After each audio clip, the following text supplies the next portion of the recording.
All right. Welcome back. It's been a couple. Well, I didn't do a show last week because I was out working on Proposal 3, getting people to vote no on that. I'll have a little update on that, among other things. But we're back. We're back. I didn't get a chance to this weekend, but here it is, Monday. As soon as I could get back to my computer. So, there are 3 proposals on the ballot in Michigan, and I have discovered that not very many people know much about any of them. We'll discuss what's on them, what you can do to be more informed about them, and how you can get involved in telling other people about them. Get the information that you need to make an informed decision. We will look at the text and arguments for and against. Also, a hero in Michigan may be cut from the military for not getting the COVID vax. He's been hailed even by our commander-in-chief as a huge hero, but because he didn't get the COVID vaccine, he may be booted right out of the military. Also, Hillary Scholten thinks she has the truth on her side. It's an interesting claim from a Democrat. We'll see if it holds up. I'm Anon Don, and this is the Holmes Politicast.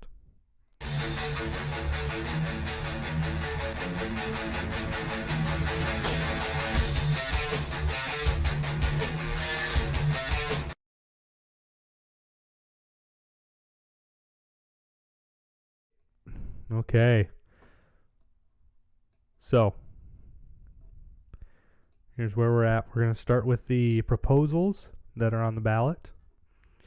We are going to look at the text, look at arguments, all that good stuff. And then we'll move on to other stuff as I have time for them. I do have a piano lesson here at 2:30. So I've got until about 2:20ish, and then I gotta start getting ready for that. So here we go. Michigan Proposal 1. Actually, you know what? I want to start with Michigan Proposal 3 because that's the one that I really know, and that's the one that I'm really surprised that people don't know about. It's really weird. So, this is the Right to Reproductive Freedom Initiative. This is the one that I shared on the show. It's got a lot of mistakes. It's got a lot of problems with the actual text. Let's see.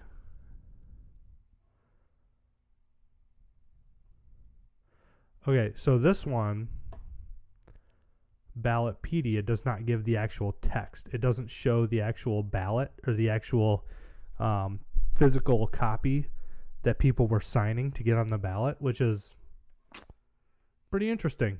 Ballotpedia. They do show that for the other texts for amendments. So we'll just have to read what Ballotpedia has provided for us.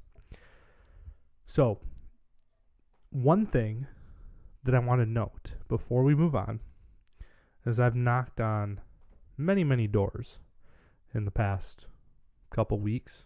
Knocked on tons of doors, last Saturday, not this one that just happened, but the last one before that. And most people, even those that are strongly opposed to abortion, do not know about this bill or do not know about this amendment, which is interesting. I would think that most people would have at least seen commercials for it. But no, the average American is not super informed on what is going on locally, which is a problem, which is why I do this show, because I want you, yes, you, I want you to be informed about what's going on in your community. We're here in Ottawa County. We want to make a difference in our politics. It starts with being informed. What is going on? That's why the show exists. Shameless plug. If you're not subscribed, please do. Please hit the little notification bell. You will get a notification when a new show goes up. And also share it with some friends, because you being informed is great. It is wonderful, but we need more people informed, especially more people that are conservative-minded. The people in the middle, we don't want the Democrats informed. They're super uninformed. The liberal side there, they believe the media. We need to have information that we can trust. So here we go. Constitutional amendment to invoke reproductive freedom for all. So it says, every individual has a fundamental right to reproductive freedom, which entails the right to make and effectuate decisions about all matters relating to pregnancy, including but not limited to prenatal care, childbirth, postpartum care, contraception, sterilization, abortion care, miscarriage management, and infertility care. An individual's right to reproductive freedom shall not be denied, burdened, nor infringed upon unless justified by a compelling state interest achieved by the least restrictive means. Here's the problem. What this does, it says every individual, right? You can read it right there. Every individual has the fundamental right to reproductive freedom. Well, that means that parents of minors are not going to be involved in this decision.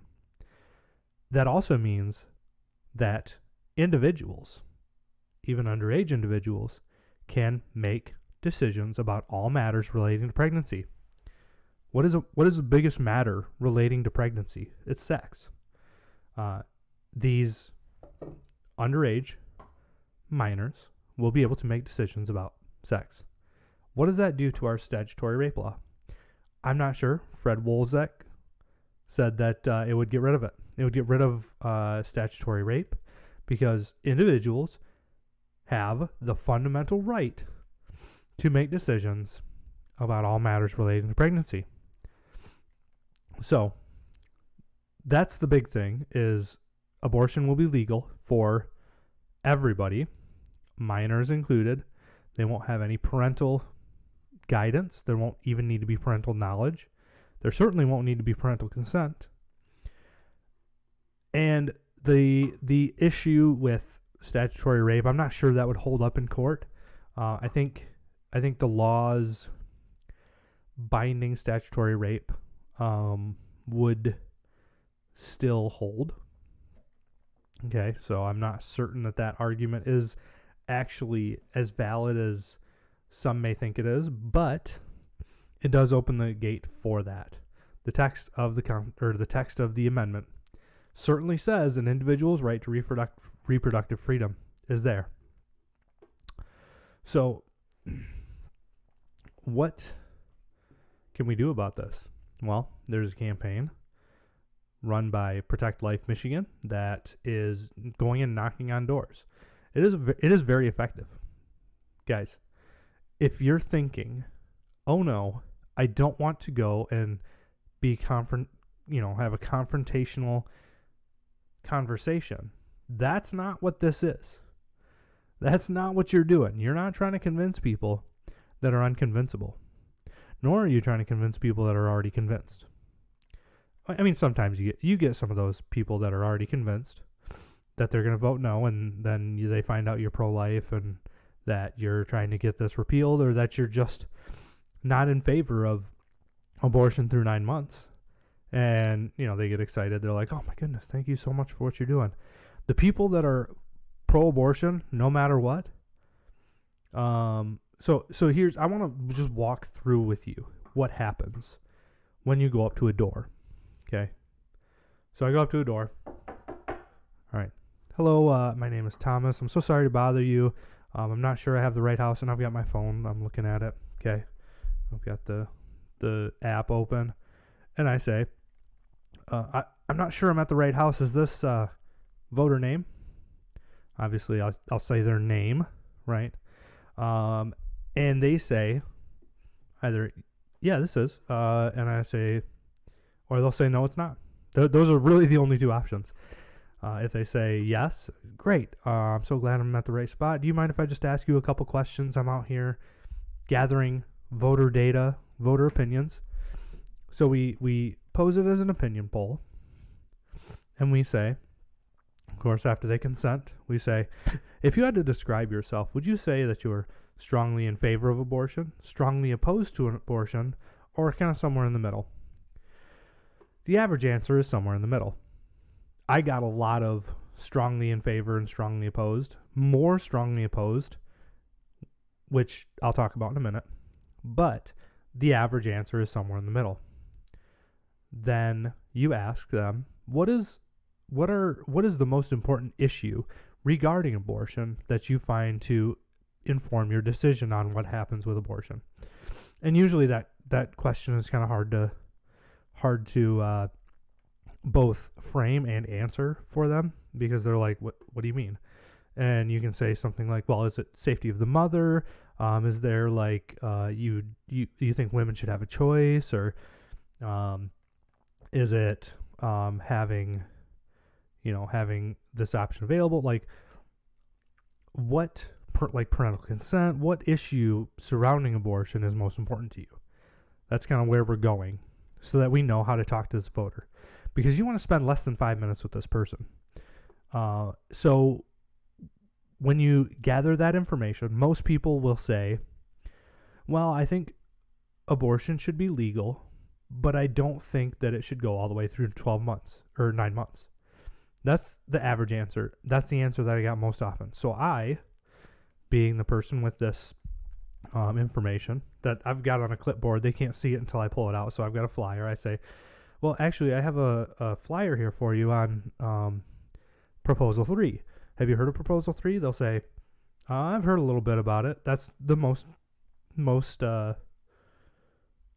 my goodness, words are just escaping me today. That's the most used answer. That's the one I get the most. Most common. My goodness. Couldn't think of the word common. That's the most common answer. And they'll say, I don't really have too much information about it off the top of my head. And I'll say, well, you're in luck. I do.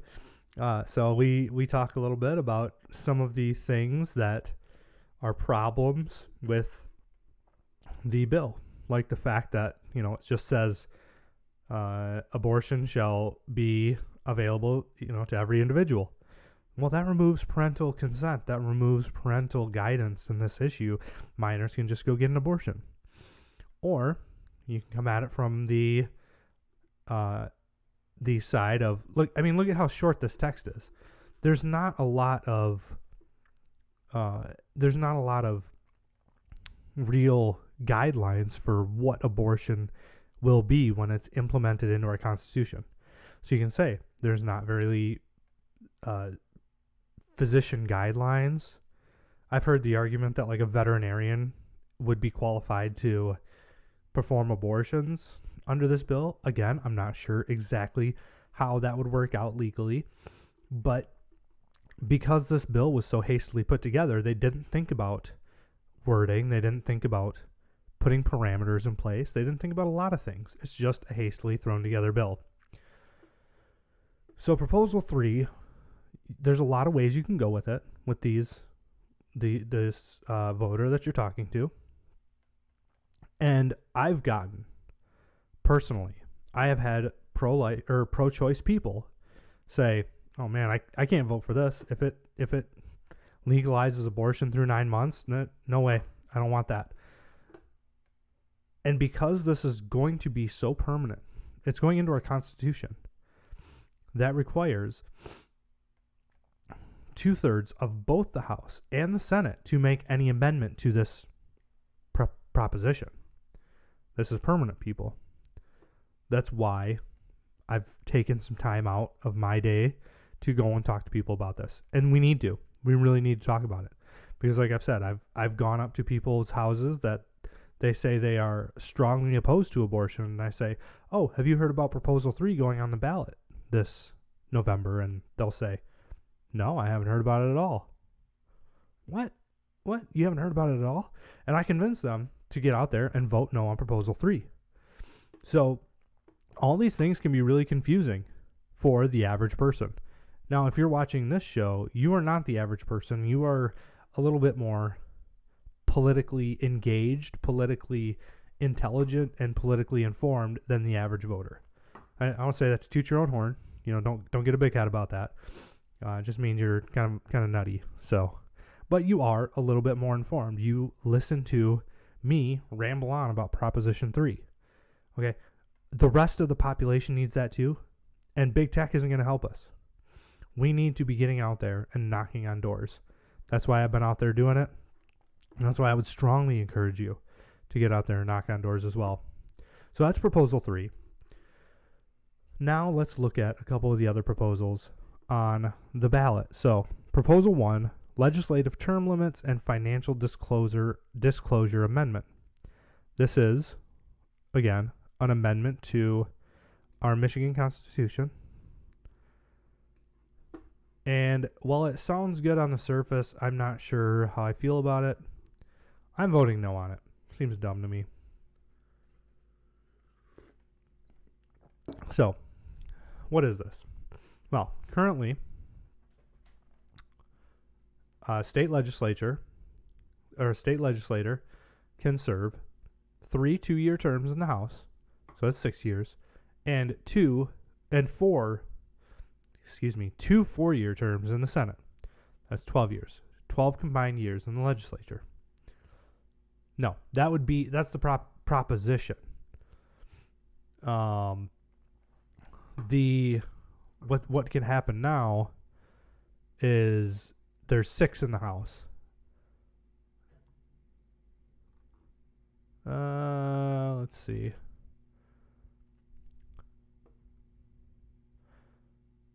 So basically, right now, you can serve 14 years in the state legislature, 6 years in the House, and 8 years in the Senate.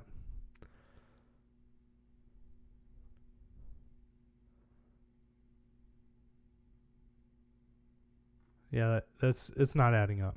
It's not adding up for me either. Okay, so that's 14.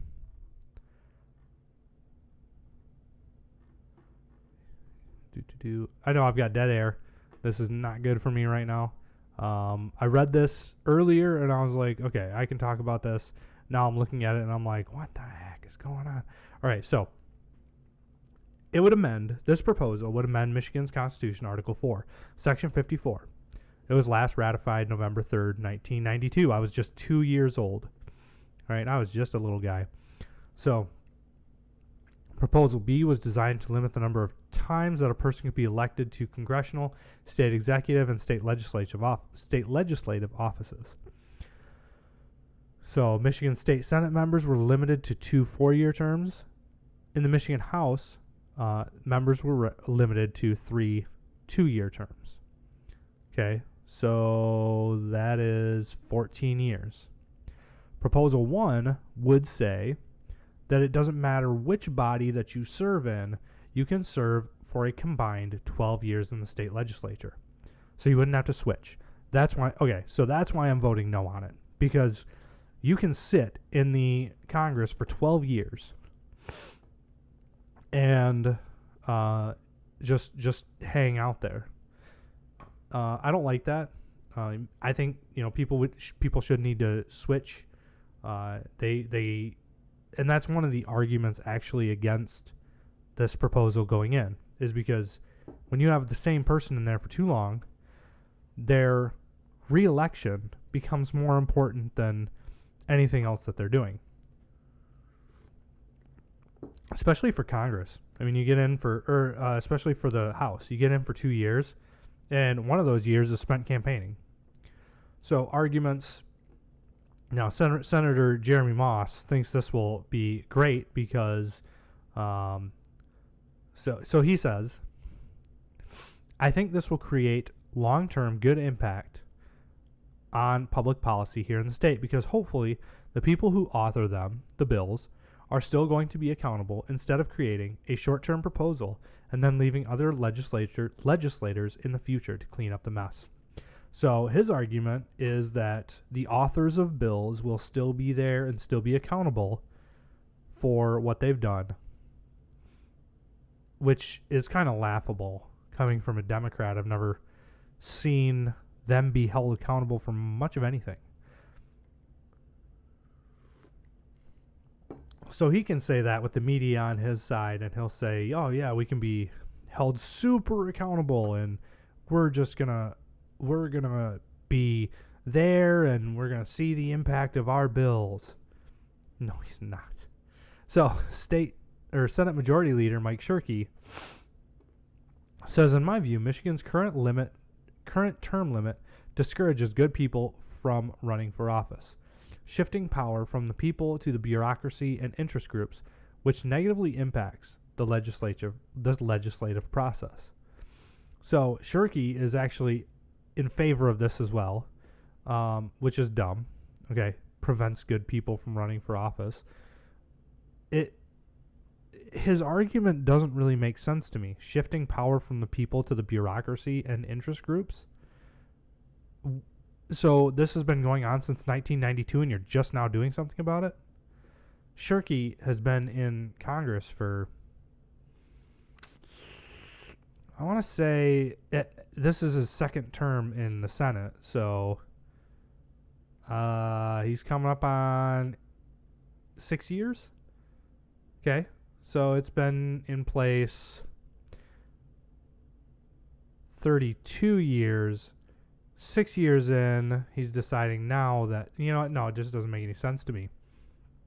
And when State Senator Jeremy Moss and Senate Leader Mike Shirkey agree, I don't want it. I'm voting no on it. So, opposition.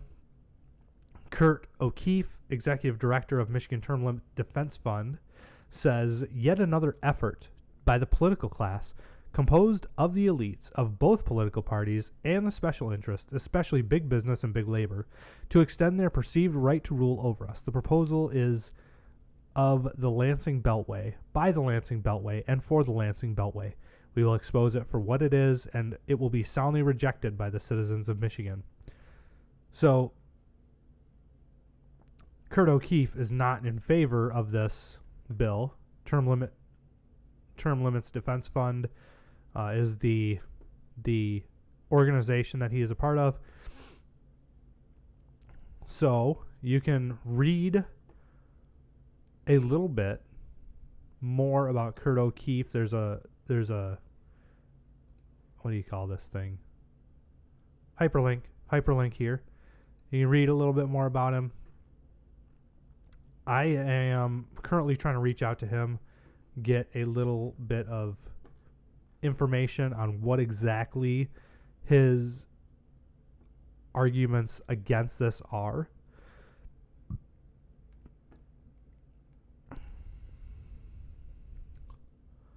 But I agree with his statement. You get the same person in the same position for 12 years. So that would be the Senate. If you're running in the Senate, you'd be able to stay in there for 12 years instead of 8 right now. Senate only runs every, 4 years? So that means that for 12 years, we've got the same person in there.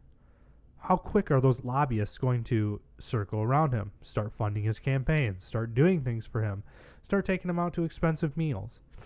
Now, it's really interesting when you look at the donors.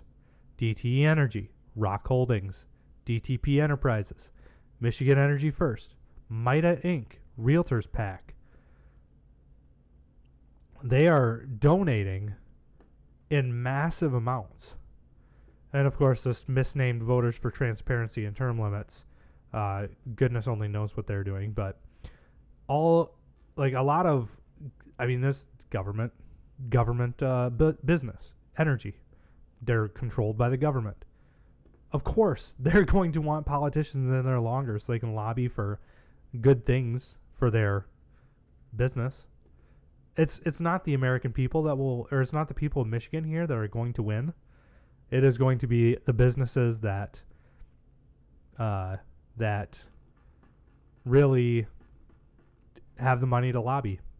That's going to be who wins with Proposal 1. So Proposal 1, no go.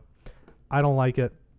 I think it's very bad. It's not going to do anything good.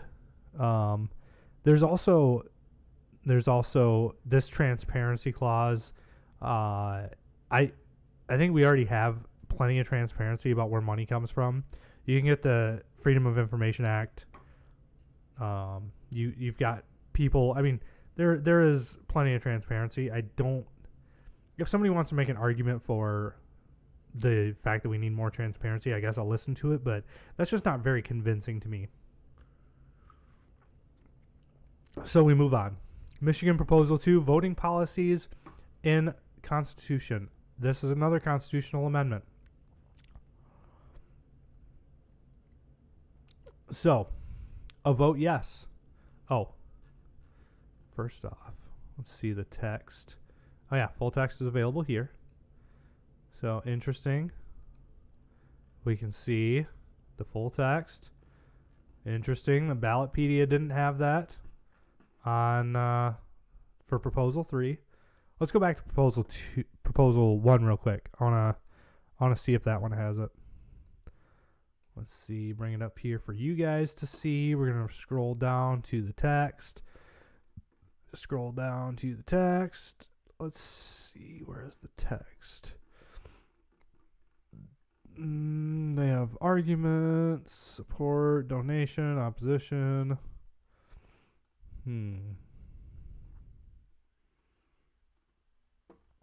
I don't see where the text of this bill is. Or the text of this okay.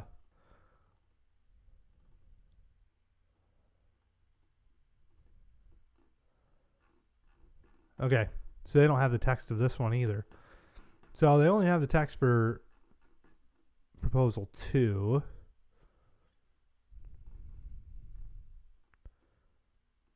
Yeah, I'm not seeing it. So they only have the text for Proposal 2. The full text. But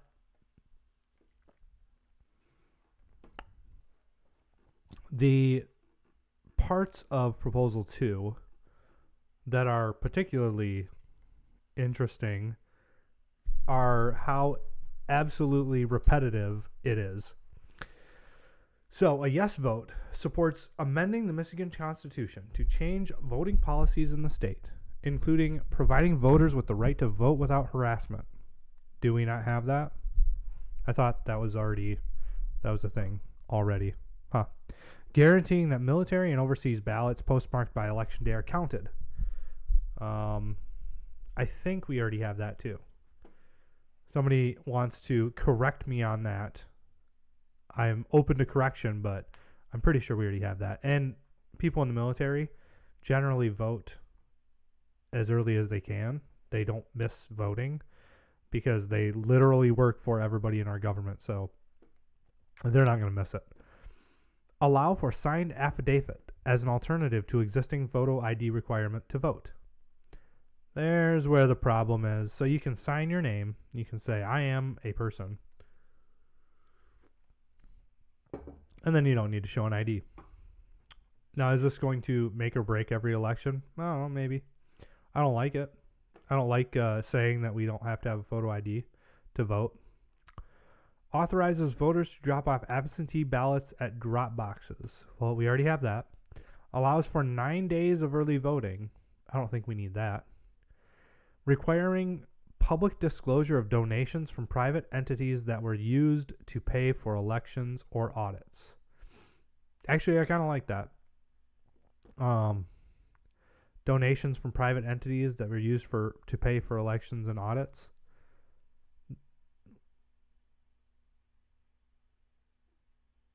Well, no, No, you know what? That one's no good either. That one's no good either. If a private person or private business wants to fund an audit, they are fully within their rights to do that, and they should be able to do it privately.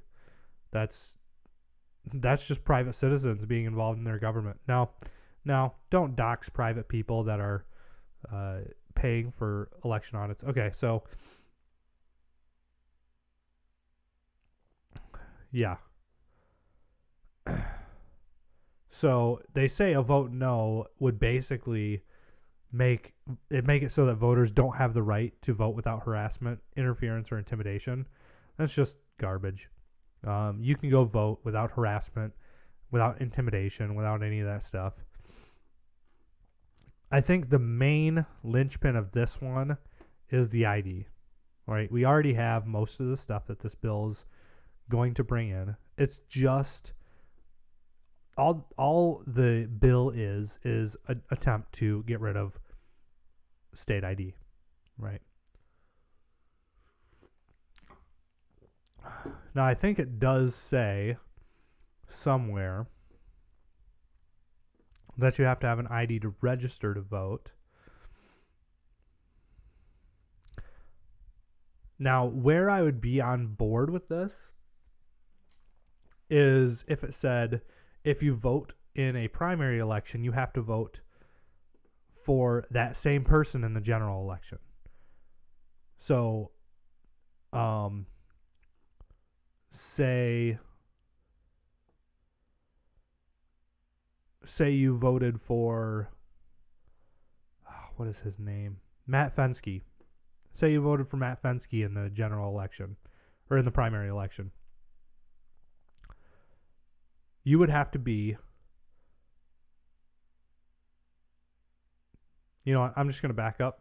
I'm going to say, I don't know that I would support this at all under any circumstances. And I'm just going to leave it at the photo ID.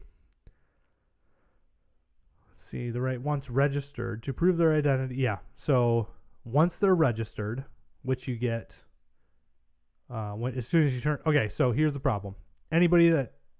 So number one, they want everybody that turns 18 to be automatically registered to vote. Anytime you do business at the Secretary of State, unless you specifically say you don't want to be registered to vote, you get registered to vote. These are all things that Democrats really, really want. So once you're registered, all you have to do is sign an affidavit. You don't have to present your ID. You don't have to prove that you are actually who you say you are, which I see as a problem. All right, so ballot proposal number 2, a no-go for me. I don't like that. I think that there are better ballot proposals that we can introduce. I'm hoping that all of them get voted down. So, again, another shameless plug. If you do not want Proposal 3 going into, becoming law, you can bet your bottom dollar that Democrats are doing everything they can to get that proposal pushed through. We need to do something about that. Otherwise, it will be pushed through, and that's just going to be the law of the land at that point. So, if you want to get involved, you can email the show. You can get a hold of me through the comments, through Facebook, through YouTube, any of these platforms. Get a hold of me. Ask me what you can do to help get these proposals voted down. All right, so we move on to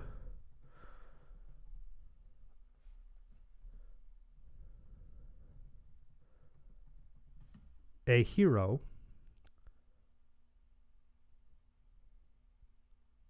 in Florida.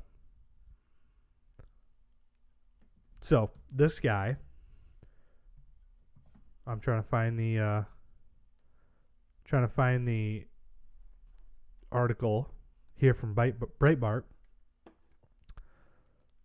Let's see, hero. I know I should have had this pulled up, but when you're running all over like a chicken with your head cut off, and you want to get content out to your faithful, loyal watchers, sometimes you're not the most prepared, which is unfortunate for people. I'm really just rambling because I'm looking for this article. And I can't find it. Which is really cool. Okay, so here's the thrust of the article is that a Marine who has been working in Florida doing hurricane cleanup and doing a lot of good down in Florida has been outed as an anti-vax conspiracy theorist. Now, how did he do that? Well, he told Breitbart News that he did not get the jab, that he presented a what do you call that? Religious exemption. So he presented a religious exemption, and he said he was pretty sure that it wouldn't be approved. So Daily Wire has a story, and I believe this guy is from Michigan. I'm quite sure that I saw that Breitbart. Yeah. Okay, here's the link to the. You can't trust Google to be able to get you there quickly. So, it's a Coast Guard guy. So, President Joe Biden on Friday personally called to thank Coast Guard rescue swimmer who is facing discharge over Biden's vaccine mandate for saving people's lives during Hurricane Ian. So, there he is. He's saving people's lives, but he also faces discharge from the same guy that called him to personally thank him. I told him how proud of him I was and thanked him for all the work he and his coasties are doing to save lives, Biden said of his call to aviation survival technician second class Zach Loesch. I slaughtered that name. I'm quite sure that I didn't get it right. The White House press release said that he thanked Loesch and Lieutenant Commander Christopher Hooper for the heroic work that they and their Coast Guard colleagues have performed during the search and rescue operations in response to Hurricane Ian. The president thanked them for saving lives and asked for a report on the work that continues to rescue Floridians. He also asked if they needed any additional support that he could provide to accelerate successful rescues. They indicated that they had gotten what they needed to execute their vital mission, it said. So, we fast forward a little bit. Loesch has submitted a request for a religious accommodation for the COVID vaccine, as well as an appeal, but both were denied, according to Loesch. If I had asked any of the people that I saved yesterday if they wanted to come with me, even though I am unvaccinated, every single one of them would have said yes, he said. Loesch personally pulled out a disabled woman and her husband who were trapped in their back bedroom with a couch jammed in the doorway. He kicked through a wall in order to free them. Once they were freed, he went back to retrieve her wheelchair, securing it to his own body as he was hoisted up by a Coast Guard helicopter. Loesch also rescued several dogs and cats. Loesch said he did not want to bring up his pending discharge to Biden, who is essentially his commander-in-chief, and ruin the call. So, this Marine, or not this Marine, Coast Guard guy, is saving lives in Florida. He's doing some great work, and he may be kicked out of the Coast Guard. And this is directly because of Biden's COVID mandate. I'm looking for the part where it says that he's from. There are multiple lawsuits challenging the mandate, including 2 in South Carolina and Texas, involving Coast Guard Academy cadets. Okay, so there's more than one person who's, trying to get this. I don't see where it says he's, but I'm quite positive that he's from Michigan. So this poor guy, he's signed up to save the lives of his fellow Americans in the Coast Guard. He's doing just that, while at the same time he's facing a potential removal from the military. Now, this isn't uncommon. A lot of Americans will save lives despite the problems that they're going through. Police are doing it at an exponentially higher rate. Police are continually demonized in our culture, and they're out there being heroes. This guy is no less. He is. I mean, it's distressing thinking that you could be dishonorably discharged for not getting the COVID vaccine, but he's serving his country faithfully anyway. I commend that. That's really good. And I think it really, there's a stark contrast between somebody that will do their duty under extreme circumstances like that and people that, quiet quit from work or all these new trends where I don't get paid to do that, or man, this job is stressful, so I need those what do you call them? What are they? Emotional support days or whatever. Loish doesn't get an emotional support day. He doesn't get a day off while there are people dying in a hurricane. I commend him. I think he's doing great work. All right. So, Michigan man is being a hero in Florida as the media try and, go after Ron DeSantis, saying that he's awful, that he's the reason that all this bad stuff is happening.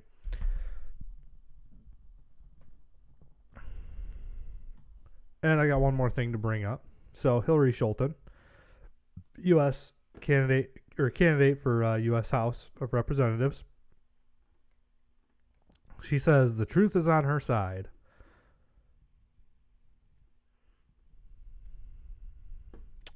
Honesty, integrity, and truth are on our side, she says. So let's take a look at this article real quick. We got a couple minutes. So Democrat Hillary Scholten calls out ad.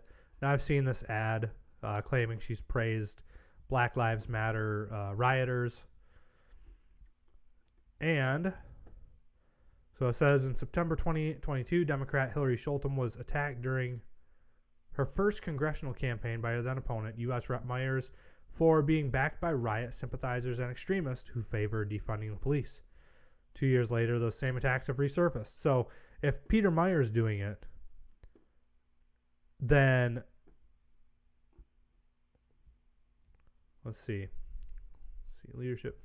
Okay, Republican-backed Congressional Leadership Fund has released a TV advertisement claiming Scholten, who's making her second run, praised rioters and dismissed the destruction they called in downtown Grand Rapids. Let's see. Scholten says it's blatant lies. We have seen extreme stretches of the truth, but we have never seen ads based on absolute lies before. Really? Okay. I mean, I've seen the ones that are run on John Gibbs, and that's just ridiculous. The 30-second advertisement is one of several attacks Republicans and Scholten's opponent, John Gibbs, have leveled against her related to crime, immigration, and her support of progressive groups in Grand Rapids. One of these groups, the Progressive Women's Alliance, advocated for cutting funding to the Grand Rapids Police Department by $9 million. So she says that she's not in favor of rioters, and then she is backed by a group advocating for cutting Grand Rapids Police Department. She says that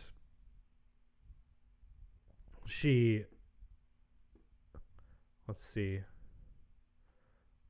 So she issued a statement urging protesters to remain peaceful, is what the thing says.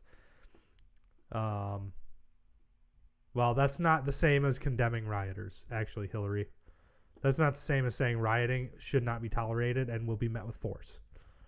That's not the same as saying that if you are rioting, we are still a Second Amendment state and you will be you're liable to get shot. I'm seeing nothing in here.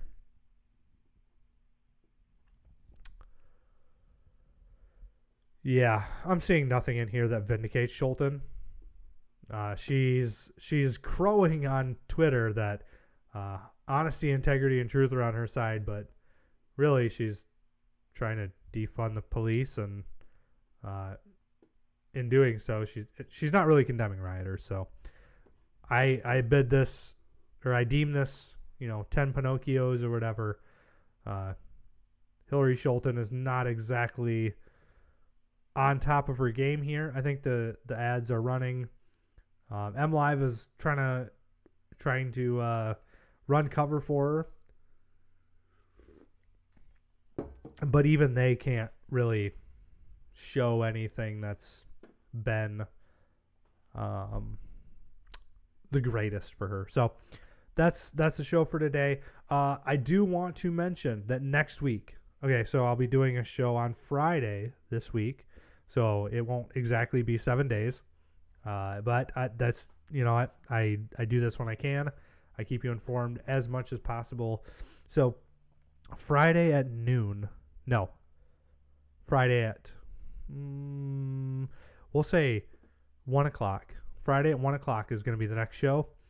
So mark that in your calendars. You can access it on YouTube immediately at 1. You can access it on Twitter and Facebook a little bit later because I can only stream to 2 platforms now, and it is YouTube and Twitch because Twitch makes it easy to download, and YouTube, well, I can restream from YouTube and Twitch much easier. So Facebook and Twitter, Facebook and Twitter are just kind of my secondaries now. I will always restream the show to those 2 as well, but that is not live. So join me for that.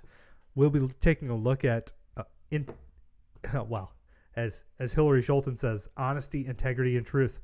We'll be finding out, who in the political sphere has honesty, integrity, and truth. Because I've got a couple Substacks I want to look at. One you're very familiar with, and one you're not so familiar with. We're going to stack them up, put them together, side by side, do a comparison, and see which one is actually promoting truth and actually backing up what they say. All right. Thank you. That is all the time that we have for today. Remember, if you support what I'm doing here, like the show, subscribe to it, hit the little bell, smash that like button, do what you got to do, share it with some friends, and I will see you next week. I'm Anon Don, and this is the Holmes Politicast.